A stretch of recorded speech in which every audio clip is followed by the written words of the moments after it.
एकं नित्यं विमलमचलं सर्वधि साक्षिभूतं भावातीतं त्रिगुणरहितं सद्गुरुं तन्नमामि। गुरुर्ब्रह्मा गुरुर्विष्णु गुरुर्देवो महेश्वरः गुरुः साक्षात् परब्रह्म तस्मै श्री गुरवे नमः। अनेन वेदान् देवो भगवान् ज्ञानदेवते श्रीरामचन्द्रस्माकं कुलदैवतः श्लोकावतार श्रीरामचन्द्रः। जय जय रघुवीर जय जय रघुवीर रघुपति राघव राजा पतिता पावन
कविमान्य सारिका मान्यैसा नमस्कार सद्गुरुनामाचा जय जय रघुवीरनाथ साक्षात प्रभाकर तुझ्या सपवित्र कांती दोषाले परिवर्षण पूर्ण शांती सोनादेव परिकीर्तनी दंगधारा या वासुदेव तुझा नमितो पराला सद्गुरुनाथ जय जय रघुवीर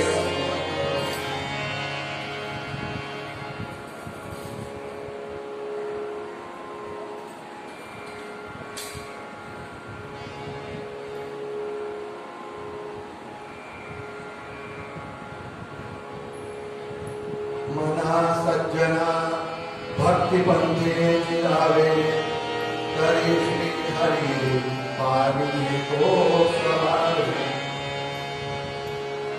कोरोनाच्या ह्या संकटामुळे चालू असलेली सेवा आणि आपले प्रामाणिक नेहमीच असणारे 10-12 जे श्रोते आहेत ते प्रामाणिक आहे आणि एकाच विषयाला ऐकण्यासाठी ते 10-12 का होईना पण प्रामाणिकपणे येतात हे सुद्धा काही थोडं नसेल असं म्हणायला हरकत नाही. हेही नसेल थोडं नाही. समर्थांचा विषय आहे आणि प्रत्येकाला आपलासा वाटतो जिव्हाळ्याचा वाटतो असा तो विषय आहे. कारण आपण पहिल्या दिवशीपासून पाहतोय समर्थांचंच मन होतं अशब्द भाग नाहीये. प्रत्येकाला मन नावाचं इंद्रिय भगवंताने दिलेले आहे आणि ही सगळी जडणघडण चळणवळण सगळी त्या मनाला संदर्भित असल्यामुळे आणि प्रत्येकाला अडचण तीच आहे. समर्थांना अडचण आहे अशातला भाग नाही. जे जे म्हणून काही साधक अवस्थेत आहेत भक्तिपंथाकडे अग्रसर होण्याचा प्रयत्न करतायत या पंथावर चालण्याचा प्रयत्न करतायत त्यांना अडचण नाही. पण प्रश्न कसा आहे खरंच मन असं आहे कसं आहे खरं म्हणजे भगवंताने गीतेमध्ये असं सांगितलेलं आहे यत् यत् विभूती मत्सत्वम विभूती योगामध्ये मन कोणाचं इंद्रिय आहे इंद्रियाणा मनश्चास्मी समर्थांची योगी दाखवलं कृष्ण म्हणे मन कोमी मग का आवरावी ओळमी चंचल मनाची श्रीराम. दुसऱ्या संदर्भात तुम्ही उपयोगात आणलंय पण इथे हे दाखवलंय की मन नावाचं इंद्रिय ज्याला आपण चंचल म्हणतो ते कोण आहे साक्षात अनंत कोटी ब्रह्मांड नाही त्रैलोक्य श्रीमंत भगवान सांगतायत ते माझी विभूती आहे म्हणजे मीच आहे असं म्हणायला हरकत नाही. आता त्याला तुम्ही कसं म्हणायचं आपण मी इतकं विश्लेषण करतो आहोत नक्कीच मग असं म्हणायचं का सज्जन आहे सज्जनच आहे. लक्षात घ्या भगवंताची विभूती असल्यामुळे ते मन सज्जनच होतं पास्ट टेन्स होतं. जय जय मग काय झालं एखादा चांगला व्यक्ती चांगला माणूस दुर्जनांच्या सहवासामध्ये आला की बिघडतो. तद्वत या मनाचं काय झालं सांगू का मन खरोखर भगवंताचं हे असल्यामुळे विभूती असल्यामुळे भगवंताचं स्वरूप असल्यामुळे चांगलं चांगलं चांगलं मी चांगलंच आहे पण मग हे कुठे बिघडलं शरीराच्या संदर्भामध्ये शरीराच्या संयोगामध्ये आलं आणि याचं तंत्र बिघडलं. तुम्ही म्हणा त्याला कारण काय याला कारण असं हे शरीर जे आहे ना हे काही प्रकट चाललं नाही का जन्मासी मूळ ही वासना वासना पाहता दिसेना पर्याय शरीरात मुळामध्ये जन्म कुठून आहे शरीराचा कशात नाही वासनेतून.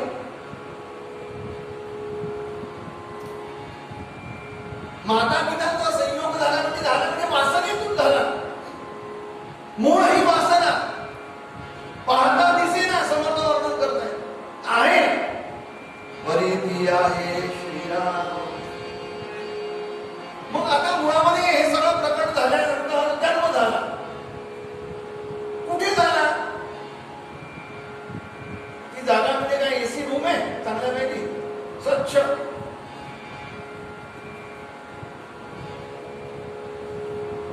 जिथे जाणार तिथे सुद्धा सगळं अमंगळच.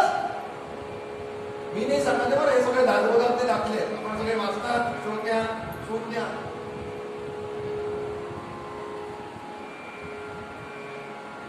वरी वरी दिसे वैभवाचे, अंतरी पोताडे नरकाचे.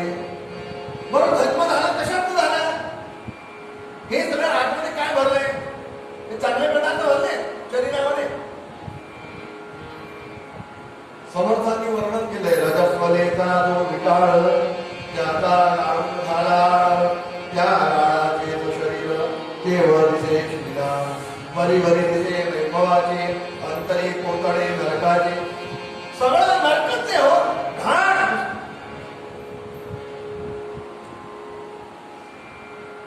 काही वेळा शरीर नुसतं थांबलं तरी सगळ्या द्वारांमध्ये ती घाण दिसते.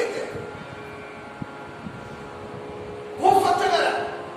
2-4 तासांनी पुन्हा आता आपल्यासारख्या ठिकाणी प्रांतामध्ये आणखीनच त्रास आहे, उष्णतेचा त्रास आहे, भयानक त्रास. पण काही नाहीच आहे, सगळं अमंगळ. म्हणून गंमती सांगू का, तो कसा आहे? मंगलाची ने मंगल, राम कौशल्येचा बाळ. आणि हे शरीर कसं आहे? विनोदाने सांगतो, अमंगलाचे जे अमंगल. सगळं अमंगळ, काही मंगळ नाहीच. तो मंगळाचे मंगळ, हे अमंगळाचे अमंगळ. मग त्या शरीराचे संयोग झाल्यामुळे मनाचं काय झालं? फार पाठोळ झालं. जय जय रघुवीर. अशा या शरीराबरोबर मन आल्यामुळे शरीर आणि मनाचा संयोग झाला आणि त्याचं वाटोळ झालं. मग ते वाटोळ झाल्यामुळे त्याच्याकडून आपल्याला काम करून घ्यायच्यामुळे आपल्याला काय करावं लागतं? मना सज्जना बाळा बेटा भक्ती पत्ते जावे. नाही तर ते नको त्या मार्गावर जाणार, नक्कीच जाणार. आणखी तुम्हाला गंमत सांगतो, सहज विषय निघाला म्हणून. वेदांतामध्ये मनाला मानसपुत्र मानलंय. सुंदर विषय. कोणाचा मानसपुत्र आहे मन? कोणाचा आहे? ते भयानक प्रकरण आहे. त्याची आई म्हणजे मायेचं प्रकरण आहे. मायेचं मुलगा मानसपुत्र मन आहे. जय जय रघुवीर. मायेचा मुलगा मानसपुत्र आहे. विचार करा, वेदांत सांगतो. मायामुळे इतकी भयंकर प्रकरण आहे. चिरंजीव तर काय विचारतात. म्हणून ते भगवान काय म्हणाले? मामेव ये प्रपद्यन्ते मायामेतांतरन्विते. मायेला करण्यासाठी काय? अतिशय दुष्कर असणारी माया. आणि त्या मायेला करण्यासाठी जे मला शरण येतात त्यांना माया दुष्कर नसते, त्यांना कठीण नाहीये. मायेत करून जातात असं भगवंताचं म्हणणं आहे. पण मायामुळे म्हणजे प्रकरण आहे. आणि ह्या मायेचा परिणाम काय होतो? कसं होतं? जन्माला आला ना आला की त्याच्यावर पण त्या मायेचा पगडा. आणि त्या मायेच्या पगड्यामुळे काय होतं? मनावर संस्कार. असं ते गणित आहे सगळं. मग संस्कार कसे होतात? त्या मायेच्यामुळे जन्माला आला की त्याला की ते लेकरू त्याला लगेच सांगितलं जातं, अरे बाबा तुझी ही आई आहे. बघा, एखादा कोणी आला की त्याला म्हणतो हा बाप आहे, डॅडी तुझे. झालं. आई आहे, बाबा आहे, काका आहे, मामा आहे, अमुक आहे, तमुक आहे, भाऊ आहे, बहीण आहे. झाले संस्कार. आणि ते संस्कार कसे झाले? ती गोष्ट बिंबवल्यामुळे, त्या मायेच्या प्रभावामुळे ते मन एक्सेप्ट करतो. जय जय त्याला जर त्याच वेळेला सांगितलं की अरे बाबा हे कोणी नाहीये, कर्मयोगे सकळ मिळाली समर्थ एके स्थळी जन्मासी आली, ते तुम्हाला तुम्ही मागिनी पडगमुना श्रीराम. तुझे नव्हे शरीर, इतरांचा विचार काय करतो? कोणी सांगतं का जन्माला येता म्हणून की हे कोणी नाहीये, ही आई नाहीये? मग कोण आहे आई? लहानपणाला कोणी सांगता का की अरे ह्यांच्या नदी लागू नकोस? मग खरी आई कोण आहे? कृष्ण माझी माता, कृष्ण माझा पिता, कृष्ण माझी माता, कृष्ण माझा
जी भक्ती आपण करतो आहे ती भक्ती म्हणजे काय? परम प्रेम रूपा सांगतो अस्मिन परम प्रेम रूपा. अस्मिन शब्द वापरला. अस्मिन म्हणजे आपल्या ठिकाणी आपण असं करतो ना, असं जातीवाला या ठिकाणी आत्मतत्वाच्या प्रत्येकाला म्हणतो अस्मिन म्हणजे काय? तो भगवंत सर्वत्र व्यापून आहे. माझ्या ठिकाणी आहे, तुमच्या ठिकाणी, यांच्या ठिकाणी, सगळ्यांच्या ठिकाणी असं म्हटलं की सर्व ठिकाणी तो व्यापून आहे. बघा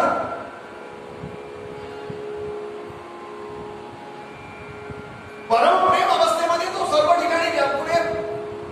भक्तीची जी रागावस्था आहे तीही आहे. आम्ही बोलतोय आमच्याबरोबर आहे, आम्ही चालतोय आमच्याबरोबर आहे, सर्व ठिकाणी व्यापून आहे. म्हणून बघा प्रल्हादजींच्या उदाहरणामध्ये महाभक्त प्रल्हाद हा दैत्य तुम्ही आणि जपे राम नामावळी नित्य नाही. आता बघा या गंमत काय आहे? प्रल्हादजींच्या उदाहरणामध्ये प्रल्हादजी सर्वत्र भगवंत व्यापून आहे याची त्यांना जाणीव आहे. बघा आपला विषय काय चाललाय?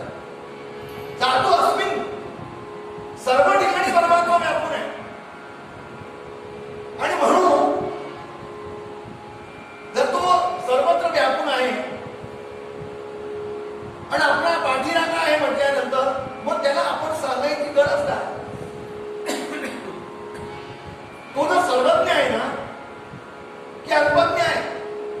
जीव हा नेहमी अल्पज्ञ असतो आणि परमात्मा हा नेहमी सर्वज्ञ आहे. मग जर तो सर्वज्ञ आहे तर मग आम्ही त्याला हे सांगावं की देवा आज आमचं हे काम होऊ दे, देवा नोकरी लागू दे, देवा छोकरी मिळवू दे, देवा अमुक होऊ दे. याचा अर्थ असा की आम्हाला आमच्यापेक्षा त्याला कमी कळतं किंवा आमचं त्याचं कळतच की त्याला आमचं नाही. प्रल्हादजींचं उदाहरण आहे. प्रल्हादजी भगवंताचं नाव घेत आहे, अखंड नाव, आणि त्या नावामध्ये एवढे रममाण झाले. परम प्रेम रूपा प्रेमानं भगवंताचं नाव घ्यावं. नवे नवे शाळेत गेल्यानंतर सुद्धा काय विद्यार्थ्यांना सांगावं, अरे आपला पिरियड संपलाय, शिक्षण झालंय, मुलींचं उगीच काय माया वेळ घालवतात, नको नको त्या गोष्टी कशाला करतात. मग काय करा? त्यांनी म्हणा काय करा? एकच करा, गड्यानो घ्या हरीच्या नामा निहिता कशासो नामा. गड्यानो घ्या हरीच्या नामा निहिता कशासो नामा.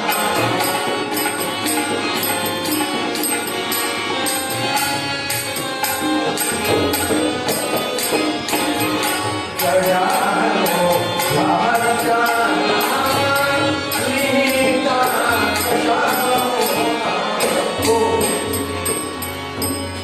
आता कशाला म्हणाले पिरियड झालं, शिक्षण झालं, सगळं झालं, आपण ते वेळ कशाला घालवता?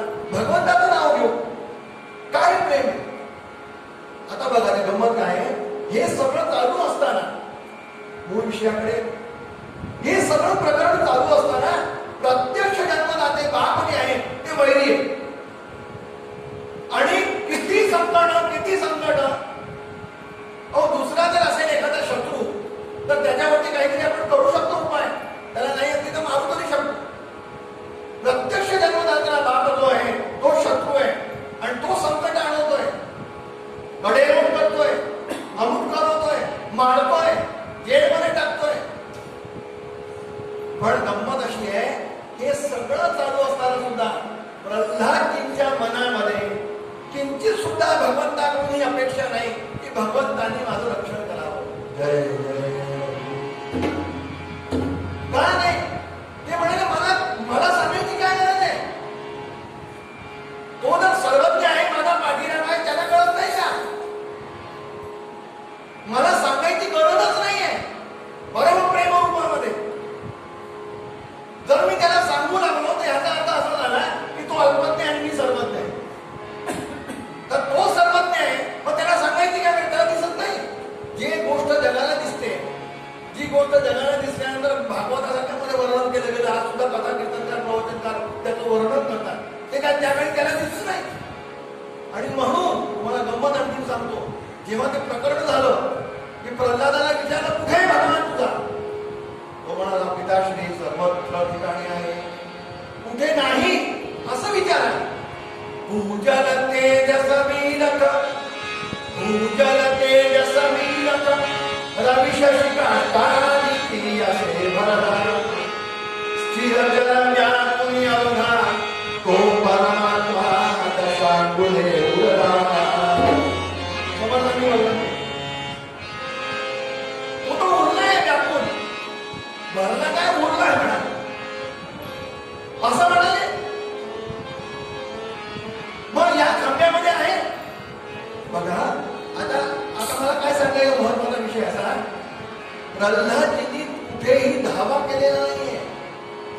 महत्वाचा मुद्दा आहे की आता मी सांगितलंय देवा धाव, पुकारा केला नाहीये. जसे इतर भक्त करतात, अनेक ठिकाणी धावे केलेले की देवा धाव, पुकारा केलाय देवा ये. छे, प्रल्हादजींचं ठाम मत आहे, तो सर्वत्र आहे. आणि मग काय म्हणाले, खंब्यात आहे, त्याच्यासाठी पुकारा करावा लागला नाही. मग काय झालं त्याचा परिणाम, तो सर्वत्र आहे.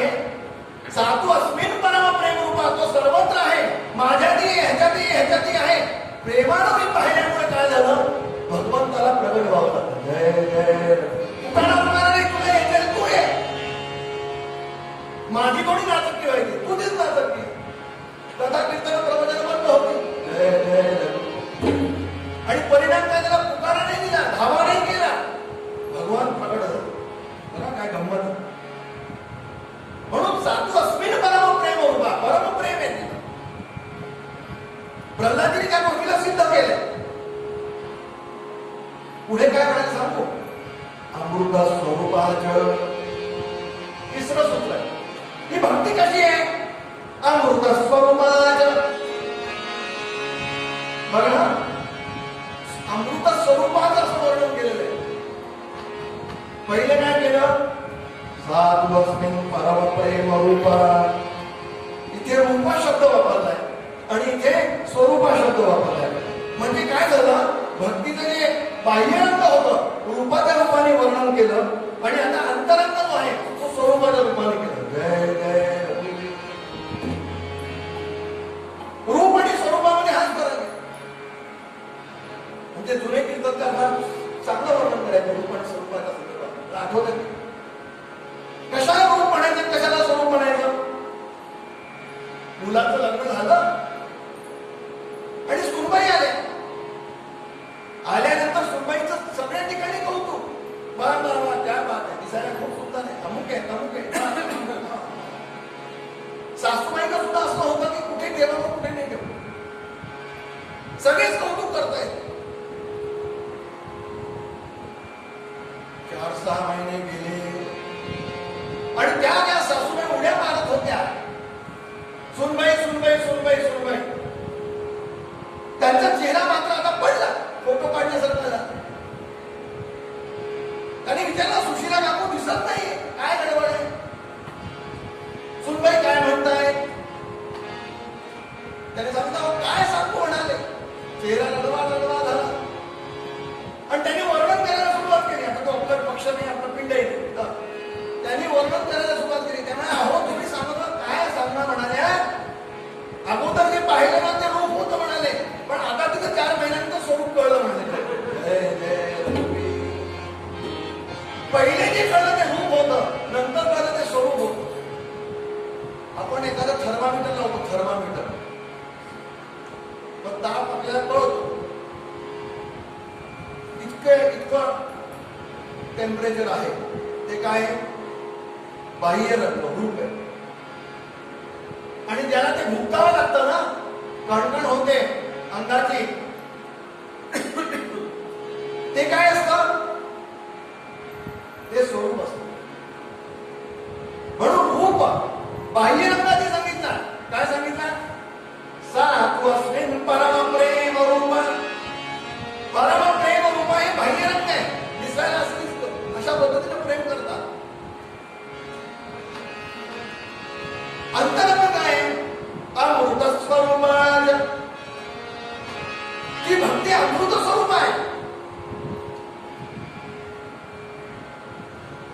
अमृत किती प्रकारचे आहोत आपण सुद्धा बरंच ऐकत राहतो. कथा कीर्तन प्रवचन ऐकतो नाही आपण. काल परवा म्हटलं आज सुद्धा पुन्हा म्हणायला हरकत नाही. गोड येतो आपला गोड येतो आणि त्यांनी कळेल की कशा कशाला म्हणतात अमृत.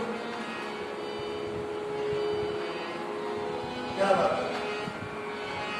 अमृताहुनी गोड नाम तुझे देवा, नाम तुझे देवा. अमृताहुनी गोड नाम तुझे देवा, नाम तुझे देवा. भगवाने विश्वा, भगवाने विश्वा. आभार घे, आभार घे. अमृताहुनी गोड नाम तुझे देवा, नाम तुझे देवा.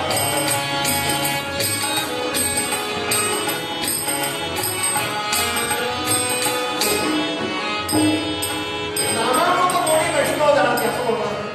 नामाबद्दल नामामृत गोडी वैष्णव जाणती येण चला फळती असं ते बोलणार. म्हणजे नामामृत असतं की नाही. नामामध्ये अमृत आहे. आणखी कशामध्ये अमृत आहे. वैद्य लोक असतात ना, वैद्य लोक ते औषधामध्ये पयोमृत म्हणतात. पयोमृत दुधाला ते सुद्धा एक प्रकार आहे दुधाचा. त्याला सुद्धा अमृतच म्हणतात. आणखी सांगू कोजागिरीच्या दिवशी औषधीय तत्व किंवा दूध वगैरे जे ते आपण बाहेर ठेवतो. कशासाठी ठेवतो. म्हणे चंद्रकिरणांमध्ये अमृत असतो. बरोबर. आणि ते चंद्रकिरणाचं अमृत त्याच्यामध्ये थोडंसं पाजवलं म्हणजे थोडंफार ते आपल्याला गेल्या म्हणजे पोटामध्ये गेल्यानं आपल्या अमृत प्यायल्यासारखं वाटावं. अशा प्रकारचे कितीतरी अमृत आहे. पंचामृत पण आहे. सगळे आपण पंचामृत म्हणतो पण घेताना लोकांना काही नाक डोळे बंद करून घेण्यासारखं वाटतं. तर गोमूत्र पितोय. जय जय पंचामृत आहेच. आता तर त्या चहाची सुद्धा कितीतरी लोकांविषयी नावच ठेवले अमृताशी संदर्भ. पण असे जे अमृत आहे आपल्या ठिकाणी आहे.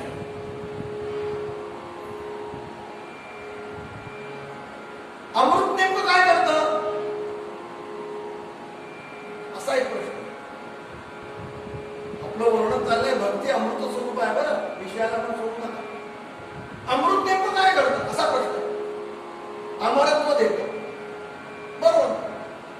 स्वर्गामध्ये सुद्धा म्हणतात अमृत आहे आणि देव लोक त्याचं प्राशन करतात. मग काय होतं. अमर होतात का. अमर होतात म्हणजे काही क्षणालाच हे लक्षात ठेवा. आपला काळ 100 वर्षाचा आहे, 80 वर्षाचा आहे. त्यांच्या काळात 1000 वर्षाचा आहे, 5000 वर्षाचा आहे. एवढं. पण क्षीणे पुण्य मरते लोक पिशंती. त्यांनाही जायचंच आहे. हा एवढं मात्र झालं की तेवढ्या काळापर्यंत अमृताचं सेवन केल्यामुळे काय होतं. अजर होतात. म्हणजे जरा नसते, व्याधी नसते, म्हातारपण नसतं, रोग नसतात. हे सुद्धा काही कमी नाही. तर रोज आपल्याला जावं लागतं. आज काय डोळा दाखवा, आज काय मान दाखवा, आज काय शरीर रोज. हे जरी असं अमृत मिळालं तर काही वाईट नाही. मग त्या भगवंताच्या अमृतामध्ये हे स्वर्गाच्या अमृतामध्ये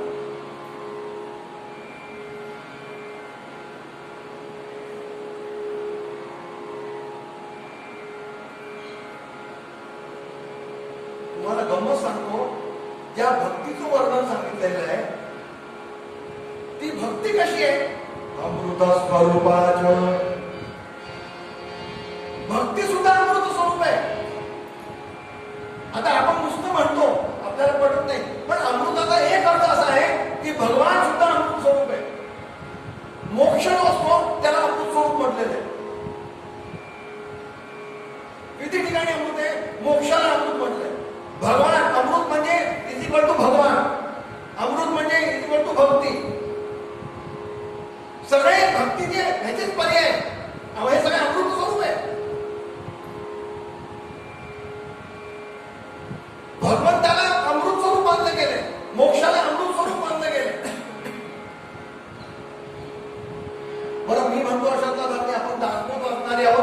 दासबोधामध्ये चतुर्मुक्तींचं जे लक्षण सांगितले, सलोकता, स्वरूपता, स्वरूपता आणि सायुज्यता, या तीन मुक्ती ज्या आहेत त्या चढणार आहे. चढणार आहे म्हणजे टेम्पररी असं म्हणायला लागतं. सलोकता, समीपता, स्वरूपता. सलोकता म्हणजे त्या देवाच्या लोकांमध्ये वास. स्वरूपता म्हणजे त्याच्याशी एकरूपता. समीपता म्हणजे त्याचा सहवास. मला काही काही विश्लेषण खूप छान आवडतात. सलोकता म्हणजे त्या लोकात वास. त्या समर्थबद्दल सुनीलजींनी फार सुंदर वर्णन केलंय. कधी कधी हे जे कीटाणू जीव असतात ना, आता पालीसारखे मी पाहिलंय, काही देवांच्या मूर्तीच्या जवळ त्या पाली राहतात. जय जय रघुवीर. काय कारण आहे? एखादी पाल निष्क्रिय जीव, निकृष्ट जीव आहे, पण तिचं वास्तवाची मारुती आहे, पायावर तिथेच राहते. जय जय. तुम्ही याला काय म्हणा? सलोकता, समीपता, स्वरूपता आणि चौथी सायुज्यता. समर्थ काय म्हणाले? ही भक्ती केव्हा मिळते? आत्मनिवेदनाच्या अंती जे ही भक्ती प्राप्त होते. ही भक्ती, क्षमा करा, आत्मनिवेदन भक्तीच्या अंती जे आहे ही अवस्था प्राप्त होते. आणि मग ही जी सायुज्य मुक्ती आहे कशी आहे माहितीये का? आपलं कल्पना काय झाली? अमृत स्वरूपा, म्हणजे त्याला मरण नाही. मग ही जी सायुज्य मुक्ती आहे, समर्थांचं म्हणणं आहे की कल्पाच्या अंती सर्व नाश होऊन जाईल, सगळं संपेल. पण तुम्हाला गंमत सांगतो, ज्याला ही सायुज्य मुक्ती प्राप्त झाली असते त्याचं तळ होत नाही. मला तुम्ही याला अमृत स्वरूप नाही म्हणताय का? अमृत स्वरूप म्हणजे काय? सगळं संपेल. आणि आपली अशी कल्पना आहे, सगळं संपल्यानंतर सुद्धा परब्रह्म परमात्मा जो तसाच राहतो, त्याला जळण नाहीये. तद्वत ज्याला ही सायुज्यता मिळाली, सायुज्यता मिळाली काय म्हणजे काय? तो भगवंताशी एकरूप झाला. तो भगवंताशी एकरूप झाला आत्मनिवेदनाच्या अंती, त्याला जळण नाही. म्हणजे त्याचा अर्थ असा की तो अमृत स्वरूपात झाला, तो अमर झाला. नाही तरी तुम्ही बघा, कितीतरी आपल्या इतिहास उदाहरण आहे, संतांची उदाहरण आहे. आज माऊलीला 700 वर्ष झाली की नाही? शंकराचार्य महाराज 1200, 1500 वर्ष झाली. मीराबाई सारखे संत आजारावर येतात. तुम्ही आता अमर म्हणजे काय म्हणायचं आहे ना? 1500 वर्षाचे यांचे इतिहास झाले, तरी आजही मीराबाईंचं चरित्र आपण ऐकलं तर आपल्याला आपलं असं वाटतं की आपले रोहिदासांचं चरित्र वाटतं, आपल्याला वाटतं आपलेच आहे. महाराजांचं चरित्र तुकाराम महाराज ऐकलं की आपल्याला वाटतं आपलेच आहे. म्हणजे आजही ते आपल्याजवळ आहे. एवढे वर्ष झाल्यानंतर सुद्धा ते अमर नाही का? कसं म्हणायचंय ना? अमरच आहे. म्हणून ह्या गोष्टींना आपण वेगळंच करू शकत नाही. अमृत स्वरूपाचं भक्ती अमृत स्वरूप आहे. म्हणजे एक अर्थ तिचा असा आहे की भगवान अमृत म्हणजे भगवान, भगवान अमृत स्वरूप आहे, मग भक्ती अमृत स्वरूप आहे. कसं आहे तुम्हाला सांगतो. भक्तीत भगवंत आहे, नीट लक्ष द्या. भक्तीत भगवंत आहे आणि भगवंतात भक्ती आहे. भक्तीत भक्त आहे आणि भक्तात भक्ती आहे, आणि भक्तात भगवंत आहे आणि भगवंतात भक्त आहे. जय जय हो. भक्तीत भगवंत आहे, भगवंतात भक्ती आहे. भक्तीत भक्त आहे, भक्तात भक्ती आहे, आणि भक्तात भगवंत आहे, भगवंतात भक्त आहे. म्हणजे कसं? दुधामध्ये तूप आहे आणि लोणी पण आहे, बरोबर की?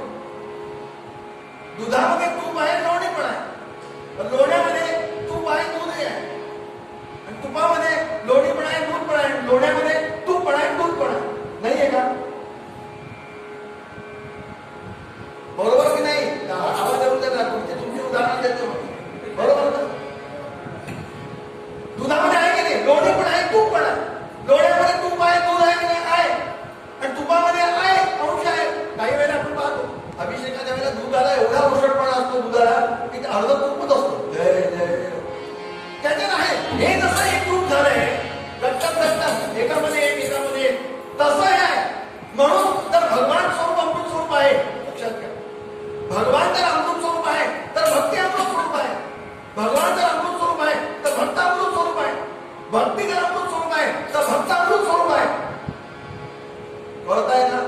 कळतं? नसेल कळतं तर उद्या आपण करू, घरी जाऊन एक्सरसाइज करा. अमृत स्वरूप भक्ती आहे, तर भक्त अमृत स्वरूप झाला, भक्ती अमृत स्वरूप झाली, कारण सगळे एकमेकांमध्ये आहे. जय जय रघुवीर. एकमेकाशिवाय बाजूला नाहीये, सगळे एकमेकात मिसळलेले, गट्टत मिसळले. म्हणून अमृत स्वरूपाचं म्हणत असताना भक्ती हे अमृत स्वरूप आहे. कशी? मला वाटतं वेळ झालाय, पुन्हा विस्तार झाला तर त्रास होईल. मग हे कसं आहे? कसं आहे, आपल्या इथे अनेक मार्ग सांगितलेले भगवंताच्या प्राप्ती, आणि त्यातल्या 3 प्रामुख्याने माहिती दिली: ज्ञान मार्ग, योग मार्ग आणि कर्म मार्ग. कर्म मार्ग काय आपण पाहतो. कर्म मार्गाची अडचणी काही विलक्षण आहेत. यथा सांगते कर्म काही घडे. आणि कर्म मार्ग शेवटी काय? कर्म मार्गाचं निष्पत्ती काय? कर्मात मिळणार आणि काय मिळणार? स्वर्ग मिळणार. जय जय रघुवीर. कर्मात काय मिळणार? स्वर्ग मिळणार. योगात काय मिळणार? योग मार्गाचा अवलंबन केलं तर चित्तवृत्ती निरोधा. योग चित्तवृत्ती निरोधा. चित्तवृत्तीचा निरोध होईल. आणि ज्ञान मार्गाने काय मिळणार? अज्ञानाची निवृत्ती होईल, परमेश्वराचं ज्ञान होईल. अज्ञानाची निवृत्ती होऊन परमेश्वराचं ज्ञान होईल. आता गंमत बघा, कर्म मार्गामध्ये काय होतं? स्वर्गाची प्राप्ती होती. स्वर्गाची प्राप्ती झाल्यानंतर कर्म मार्ग, कर्म नावाचं हे प्रकृती आहे, साधन हे संपतं. कर्म मार्गात जोपर्यंत कर्म मार्गावर आपण अवलंबन करतोय तोपर्यंतच कर्माचं महत्व आहे. कर्म मार्गाची निष्पत्ती काय? स्वर्ग प्राप्ती. ती एकदा मिळाल्यानंतर कर्म साधन संपलं, क्लोज, चॅप्टर क्लोज. ज्ञान मार्गामध्ये अज्ञानाची निवृत्ती झाली की ज्ञान ज्याला म्हणतात ते संपलं सर्व प्रकार. मग ज्ञानाचं काम नाही, त्याचं काम काय? अज्ञानाची निवृत्ती, परमेश्वराचं ज्ञान संपलं. ज्ञान साधन म्हणून ज्ञान संपलं. योगामध्ये योग चित्तवृत्ती निरोधा. योग चित्तवृत्ती निरोध झाला, भगवंतापर्यंत पोहोचवलं की योगाचं महत्व संपलं. साधन म्हणून तो योग आपण अवलंबून घेता तो संपला. पण भक्तीमध्ये तसं नाही, अमृत स्वरूप आहे. म्हणून काय होतं? काय करतात? भक्ती. त्याच्यानंतर काय करतात? भक्ती. काय मिळेल तुम्हाला भक्तीनं? भक्ती मिळेल. भक्ती मिळेल. काय करतात? भक्ती. काय मिळेल? भक्ती मिळेल. भक्ती मिळाल्यानंतर काय कराल? भक्ती करू. जय जय. साधने केले, साध्य केले. केल्यानंतर भगवंताची प्राप्ती झाल्यानंतर सुद्धा काय करायचंय? भक्तीच करायची. समर्थांनी इथपर्यंत म्हटलंय, करणे लागे भोजन, करणे लागे उदकप्राशन, मळमूत्र त्याग लक्षण हेही सुटेनाची. मग भजनेची काय केली बाबा? सांग बाबा. सगळं तू करतोय, सगळं प्राप्त झाल्यानंतर भगवंताचं सान्निध्य प्राप्त, भगवंताची कृपा प्राप्त झाल्यानंतर सगळं तुमचं सुटत नाहीये. मळमूत्र त्याग लक्षण, उदकप्राशन, भोजन सगळं लागतंय. म्हणून हे सगळं प्राप्त झाल्यानंतर सुद्धा भक्ती प्राप्त झाल्यानंतर सुद्धा भक्तीच केली जाते. म्हणून ती अमृत स्वरूप आहे. हे सगळे साधनं समजा. चळण आहे काय? सगळ्या साधनं. योगाला चळण आहे, कर्माला चळण आहे, ज्ञान मार्गामध्ये चळण आहे, पण भक्तीला चळण नाहीये. भक्ती टिकते. काय करतात? भक्ती. काय मिळेल? भक्ती. त्यानंतर काय करणार? भक्ती. जय जय रघुवीर. म्हणून ती अमृत स्वरूप आहे. अमृत स्वरूपात असं तिथे वर्णन करण्यात आले. बाकीचा भाग उद्या बघू. असं जे मन आहे तिच्या माध्यमातून आपल्याला हे प्राप्त होणार आहे. म्हणून समर्थ म्हणाले, मना